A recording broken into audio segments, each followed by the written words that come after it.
불과 1년 전만 해도 유럽 대회 정상에 올라 우승 트로피를 들어올리며 동런던을 뜨겁게 만들었던 토트넘 흡스퍼가 지난 시즌 49년 만에 사상 초유의 2부 리그 강등 위기까지 몰렸다가 간신히 살아남았습니다. 관중석을 가득 메운 팬들의 거센 분노와 야유는 북런던의 밤을 뒤흔들었습니다. 토트넘을 불과 8개월 만에 파국으로 몰아넣었다는 평가를 받은 토마스 프랭크 감독은 경질됐고, 임시로 투입된 이고르 투도르 감독 역시 최악의 전술적 판단을 거듭한 끝에 자리에서 물러났습니다. 결국 데제르비 감독이 부임한 뒤에야 팀은 가까스로 강등을 피하며 겨우 잔류에 성공했습니다. 이것을 단순한 부진으로만 볼 수는 없습니다. 하나의 거대한 팀이 무너지는 과정이었습니다. 영국 공영방송 BBC가 공식적으로 지적했듯 손흥민이 떠난 뒤 토트넘은 완전히 망가졌다는 평가까지 나왔습니다. 우리가 기억하던 자랑스러운 북런던의 자존심은 대체 어디로 사라진 것일까요? 그리고 왜 수많은 토트넘 팬들이 이제 와서 땅을 치며 후회하고 있는 것일까요?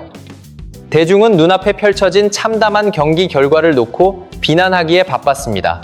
하지만 그 붕괴 과정의 깊숙한 곳에 숨겨진 원인을 살펴볼 필요가 있습니다. 토트넘 전담 기자 제임스 올리는 현재 상황을 두고 날카로운 지적을 내놓았습니다. 토트넘이 안고 있는 가장 큰 문제는 뚜렷한 비전이 없다는 것입니다. 마우리시오 포체티노 감독이 떠난 이후 토트넘은 서로 다른 색깔을 가진 감독들을 차례로 데려왔고, 지금의 선수단에는 3개에서 4개의 정체성이 뒤섞여 결국 아무것도 제대로 하지 못하는 팀이 됐다는 설명입니다. 여기에 더욱 냉정한 평가도 이어졌습니다. 그동안 토트넘 내부의 구조적인 문제와 무능함을 가려준 존재는 손흥민과 해리케인의 압도적인 개인 능력이었다는 것입니다. 실제로 영국 축구 재정 전문가 댄 플럼리의 분석에 따르면 토트넘이 손흥민이라는 상징적인 선수를 잃은 대가는 상상을 뛰어넘는 수준이었습니다. 손흥민이라는 핵심 자산 하나가 사라지자 토트넘은 연간 최대 6천만 파운드, 약 1130억 원에 달하는 재정적 손실에 직면했습니다. 유니폼 판매와 중계권 수익, 그리고 아시아 시장에서의 마케팅 가치가 한꺼번에 사라진 결과였습니다. 그 여파가 얼마나 컸는지는 메인 스폰서 문제에서도 드러났습니다. 수년 동안 토트넘 유니폼 가슴 부분을 지켜왔던 홍콩 AIA 생명보험사는 토트넘과의 메인 스폰서 계약을 전격적으로 거부했습니다. 전 에버턴 CEO 키스 위니스는 이 충격적인 상황을 분명하게 설명했습니다.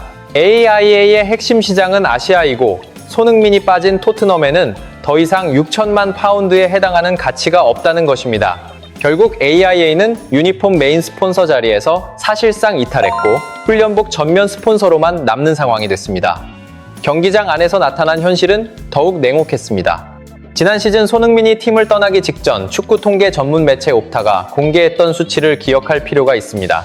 당시 손흥민이 출전한 경기에서 토트넘의 승률은 41.7%의 7%로 기록됐습니다. 반대로 손흥민이 부상으로 빠졌던 14경기에서 토트넘의 승률은 몇 %였을까요? 놀랍게도 단 7.1%였습니다. 승리는 고작 한 번뿐이었습니다.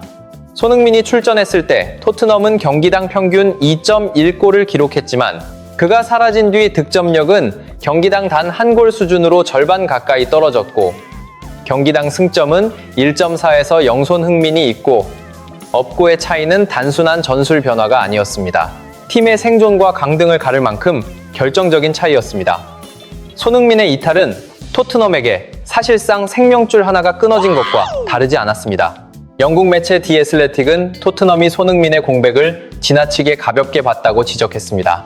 월드 클래스 윙어의 자리를 충분히 대신할 수 있다고 판단했던 것이 잘못된 선택이었고, 그 결과가 매우 참담하게 돌아왔다는 것입니다.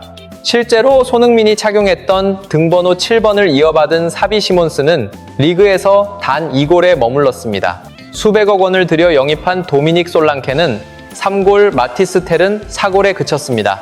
결국 토트넘은 38경기 동안 고작 48골을 기록하는 중하위권 수준의 공격력을 가진 팀으로 내려앉았습니다. 이것이 손흥민이라는 핵심을 스스로 내보낸 토트넘이 맞닥뜨린 처참한 현실이었습니다. 반대로 손흥민이 새로운 도전을 시작한 미국 메이저리그 사커 MLS의 LAFC는 선수 한 명을 영입한 것만으로 구단의 역사와 경제적 가치를 크게 바꿔놓았습니다. 이적료이 650만 달러, 한화 약 380여억 원이라는 MLS 역대 최고의 기록을 세우며 미국 무대에 도착한 손흥민.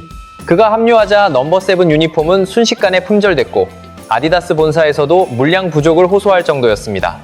불과 몇 주 만에 150만 장 이상이 팔렸고 리오넬 메시의 초기 판매량보다 무려 300%가 넘는 수준으로 전 세계 스포츠 역사에서도 손꼽히는 판매 기록을 세웠습니다. 미국 경제지 포브스는 손흥민의 합류 이후 LAFC의 구단 가치가 무려 12억 5천만 달러, 한화 약 1조 7,880억 원을 넘어섰다고 발표했습니다.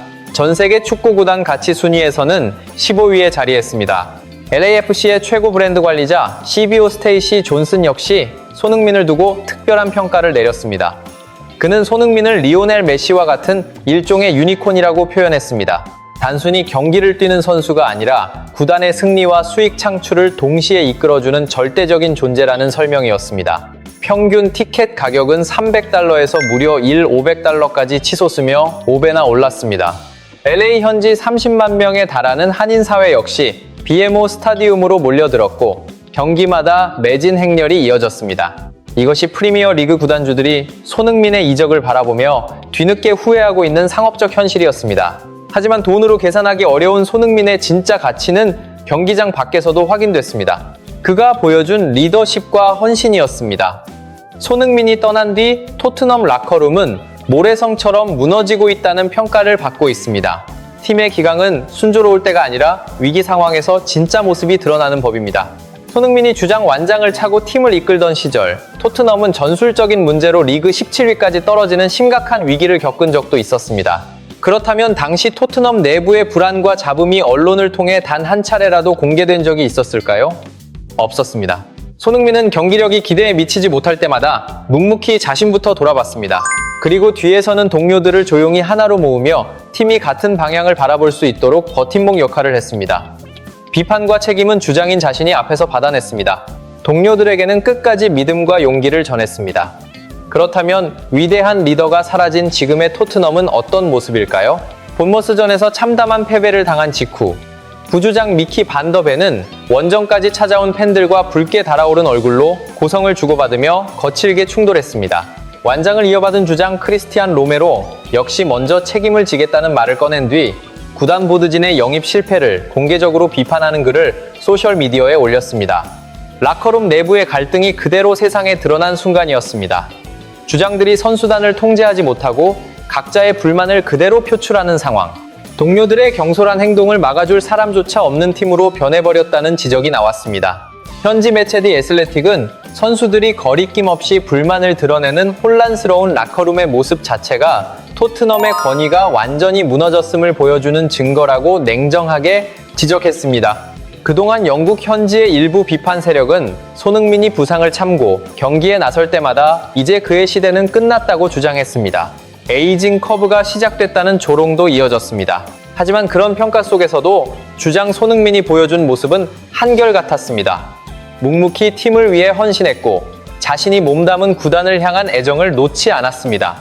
토트넘이 직접 공개한 14분 분량의 작별 다큐멘터리 손흥민 홈커밍에서 그는 차분하면서도 애틋한 목소리로 자신의 심정을 밝혔습니다. 토트넘을 너무 사랑하기 때문에 떠나는 선택이 쉽지 않았다는 것입니다.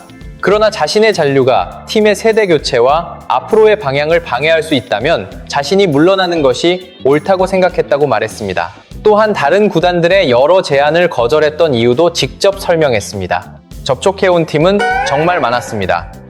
하지만 다른 EPL 구단의 유니폼을 입고 토트넘을 적으로 만나는 일은 할 수 없었다고 밝혔습니다. 자신은 오직 토트넘을 위해 뛰고 싶었다는 것이었습니다.